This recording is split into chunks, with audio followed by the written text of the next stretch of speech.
Oi pessoal, tudo bem com vocês? Eu sou o Igor Lima e está no ar o Projecast, nessa temporada especial diretamente do Concar, o maior evento sobre gestão de pessoas do sul do país. Bem, e nesse Projecast a gente vai falar sobre os novos modelos de trabalho com esse super convidado, Marcelo. Seja bem-vindo ao Projecast e obrigado por topar e conversar com a gente. Valeu, obrigado, Igor. Ó, o Marcelo Nóbrega, gente, só para passar rapidamente um currículo rapidão aqui, hein, Marcelo? Consultor de inovação e tecnologia aplicada à gestão de pessoas na Falcone, investidor anjo e conselheiro de HR Techs. Sua experiência profissional inclui projetos de transformação de estratégia e cultura corporativa em empresas nacionais e multinacionais, num contexto de aquisições, fusões, spin-offs e startups. Marcelo? É isso aí. É isso aí. E tem muito mais, né? Tem mais algumas coisas. A gente faz só um resumão aqui, né? Querendo entrar nesses assuntos, a gente cobre também. Vamos lá. Marcelo, a gente está falando aqui dos novos tempos de trabalho. Isso aí. E não tem como não falar desses novos tempos em um período pós-pandemia. A gente viu aí que com esse caso inesperado, né? Ninguém estava esperando passar por uma pandemia. Muitos processos nas empresas foram acelerados, desde gestão de pessoas até focos mais específicos em saúde mental e tudo mais.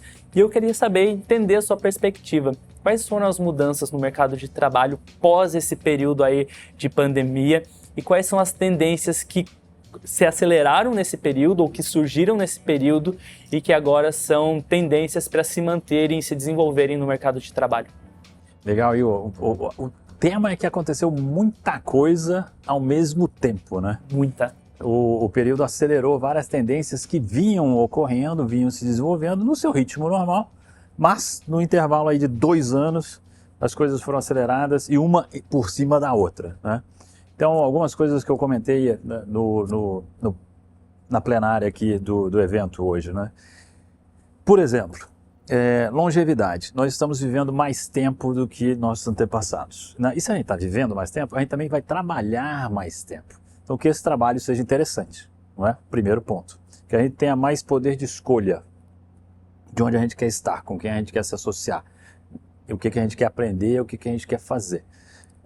Então a história de trabalhar numa empresa, em 2 empresas, talvez a vida inteira, não vai mais acontecer, porque a gente vai trabalhar 70 anos e as empresas, na média, vivem 15 anos apenas.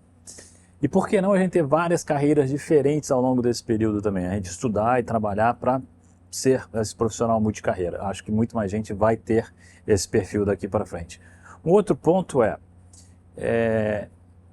o que a gente conhece como a gig economy. Gig vem de bandas musicais, as bandas iniciantes fazem gigs, né? Ela toca à noite numa festa, no dia seguinte, de manhã cedo, toca no batizado, depois no final da tarde num casamento e à noite numa balada e daí vai, um gig atrás do outro. Então, como é que isso vai ser também embutido nas nossas vidas? A gente vai trabalhar sobre projetos. Nos Estados Unidos, 40% da população já tem uma segunda ou uma terceira fonte de rendas. Então aqui no Brasil, daqui a pouco a gente vai ver isso também se desenrolando, né? E por que a gente vai viver de novo esse, para mim, né, de projetos? Eu acho que é um poder de escolha que a gente está desenvolvendo, que também vem em função da pandemia. A gente saiu do escritório para casa assim, e a gente conseguiu ser produtivo, né? Com um telefone celular, com um laptop e com Wi-Fi. O que é isso? Autonomia e independência em relação a um sobrenome corporativo. Aquela dependência que a gente tinha antes, o Marcelo da empresa tal, o Igor da empresa outra, né? E porque a gente precisava daquela empresa para nos dar os meios de produção. Dentro de casa a gente tem isso tudo, né? Então a gente pode trabalhar para várias empresas, inclusive simultaneamente, ter 2, 3 fontes de renda, tá? Graças ao remote work também, o trabalho de qualquer lugar, que é viabilizado pela tecnologia. Então, isso tudo, para mim, no final, essas várias tendências que eu comentei, né, juntas, nos dão mais autonomia, mais poder de escolha para a gente trabalhar naquilo que a gente quer trabalhar ao longo da nossa vida.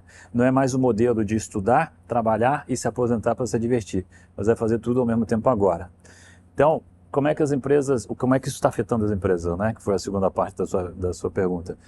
Cara, de várias maneiras, né? Colocando em xeque várias questões. Cultura corporativa, a experiência do colaborador, engajamento. Porque se antes a gente estava dentro do escritório, e o escritório tinha identidade visual, estavam as pessoas, a maneira de trabalhar, os equipamentos e tal, e isso é um componente importante, né, do DNA de uma companhia, hoje isso está tudo espalhado na casa das pessoas. E a gente não vai mais e se encontra no mesmo local de trabalho com essas pessoas, né? Então a cultura, né, aquela identidade física, sumiu. Está espalhada na residência de todos os trabalhadores, né? Então como é que a gente mantém os rituais, os símbolos, os heróis de trabalho que a gente tinha nesse novo modelo flexível, né? Ponto 1. Da mesma maneira, o que a gente chama de experiência do colaborador, que são os pontos de contato que cada um de nós tem com o nosso empregador, com o chefe, com o departamento de pessoal, com outros departamentos, com nossos colegas. Isso também diminuiu, né? A gente se relaciona com menos gente, a gente tem menos necessidade de ir à empresa, esses contatos estão diferentes. Remoto. De novo, né, como é que a gente leva do mundo presencial para esse mundo flexível, híbrido, essas experiências que a gente tinha. Outra questão que está super em xeque. Engajamento. A gente estava dentro da empresa, interagindo a maior parte do dia, né? Agora a gente está dentro de casa, é o contrário, né? A gente pouco vai para dentro da empresa. Então como é que surge essa identificação, esse engajamento do colaborador para com a empresa? Diminui, né? Está mais difícil. Então, para mim, no final das contas, é um equilíbrio maior entre forças de empregado e empregador, de capital e trabalhador. E aí coloca uma tremenda pressão no que é a gestão de pessoas e nas pessoas que estão em posição de liderança dessas equipes que estão nesse trabalho híbrido. Excelente. E se a gente está falando de mudança, não tem como a gente também falar dessa nova geração que está no mercado de trabalho. Houve uma mudança natural aí do comportamento das pessoas hoje em relação ao mercado de trabalho e que hoje as empresas elas precisam se adaptar a essas mudanças para reter talentos, seja na cultura corporativa, seja no formato de trabalho, híbrido, remoto, presencial e tudo mais. Queria saber da tua perspectiva mesmo, como hoje as empresas elas adaptam a sua cultura organizacional para reter talentos sem perder a sua essência, sem desfocar do seu propósito. O que você colocou agora é fundamental, exatamente, né?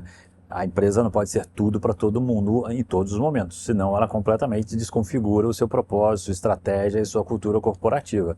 Então a empresa precisa trabalhar para atrair no processo seletivo e pessoas de fora da empresa, né, que já tenham essa cultura, né, esse jeitão de ser assim alinhado com como a companhia é. E também de promover, de fazer crescer dentro das empresas também as pessoas que têm esse perfil mais alinhado, né? Então são duas coisas muito importantes. Na hora que eu falei longevidade, né, a gente vai trabalhar mais tempo, isso já tem um reflexo importante nas empresas hoje, que são várias gerações no mesmo espaço de trabalho. Então, assim, eu fui diretor de recursos humanos de grandes empresas durante muito tempo, né? Mas a maior parte da minha vida dentro do mundo corporativo, as pessoas que trabalhavam comigo eram muito parecidas comigo, né? A mesma geração. Então, por exemplo, o plano de benefícios era um plano padrão, igual para todos. Ótimo plano, né? Com vale-refeição, com seguro de vida, com seguro saúde, com seguro odontológico, com previdência privada, com carro executivo e outras coisas, né? Isso era legal para minha geração, que nasceu, quer dizer, que cresceu aspirando isso. Mas chega um momento com gerações diferentes que tem gente que não se interessa tanto pelo plano de saúde, preferia ter outra coisa, outro benefício, né? Tem gente que não gosta de ter um automóvel, por questões até de pegada de carbono, né? E preferiria ter outro benefício em vez de um carro executivo. Mas os pacotes que a gente tinha não acomodavam essas pessoas, né? E então, no final das contas, acabava não agradando ninguém, porque o pacote era desenhado para o empregado médio e essa pessoa não existe, né? Somos todos diferentes, únicos, muito mais agora, né? Então, um dos pontos é essa flexibilização, essa personalização, customização de pacotes de benefícios e outras, e as políticas de gestão também. Então já não cabe ter uma política de home office, não cabe ter uma política de vestimenta, né? Não cabe mais ter essas coisas padronizadas e únicas para todo mundo, né? Porque não vai funcionar. Não, com certeza. Você foi falando, eu fui pensando nas várias possibilidades que existem da gente poder atender todo mundo sem focar em um perfil específico, porque não existe esse perfil específico. É isso aí. Hoje, dentro de uma empresa, dentro de um grupo de iguais, ainda há diferença. E que bom que há diferença, porque senão Isso. a gente seria robô, né? A gente não ia ser ser humano. Exatamente. E aí acho que entra o grande X da questão, a pergunta do milhão, de cara, como equilibrar o interesse da empresa com os interesses das pessoas colaboradoras, principalmente hoje, para encerrar aí o nosso bate-papo, como que as empresas elas podem seguir tendências para que elas tenham um diferencial competitivo no mercado a fim de reter talentos e também atrair talentos? Realmente é a pergunta do milhão, né? Para mim, isso é o papel fundamental da liderança. Então, cada pessoa em posição de liderança precisa conhecer muito bem cada membro da sua equipe, para ajudar que a empresa entregue para aquele indivíduo o que ela quer, né? As aspirações que ela tem, a motivação, os objetivos de carreira, os objetivos pessoais até. E isso a gente consegue na conversa 1 a 1. Então o líder precisa conversar 1 a 1 com cada membro da sua equipe, frequentemente, com uma regularidade e com profundidade, para ele entender o que motiva cada pessoa no trabalho. E ele, de alguma maneira, conseguir fazer a gestão daquela equipe, né, entregando respostas individualizadas, projetos, carreira, salário, status, o que for diferencial para cada um, né? E isso, obviamente, dá trabalho, né? E aí muita gente não quer fazer. Obviamente, tudo alinhado com a estratégia e os objetivos de negócio daquela organização. O ponto de novo, vou repetir, né, não dá para ser para todo mundo a toda hora, né? E nem sair dos trilhos em função de benefício de uma única pessoa, né?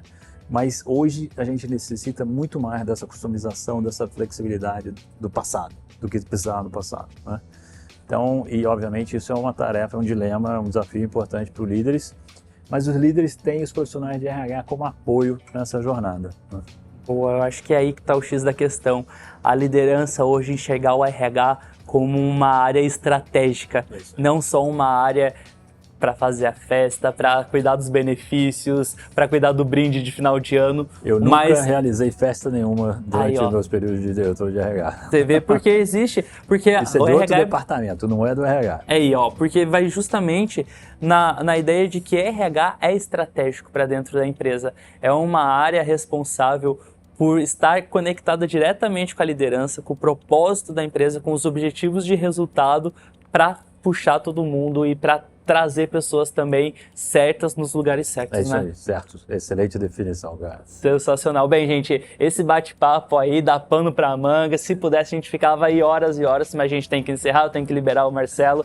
Agradeço você que está nos acompanhando aí no Projecast, esse projeto em parceria da Progic com a ABRH Santa Catarina, diretamente do Concar 2022. Marcelo, muito obrigado. Valeu, Igor. A gente se encontra no próximo episódio. Obrigado, Valeu. pessoal, também.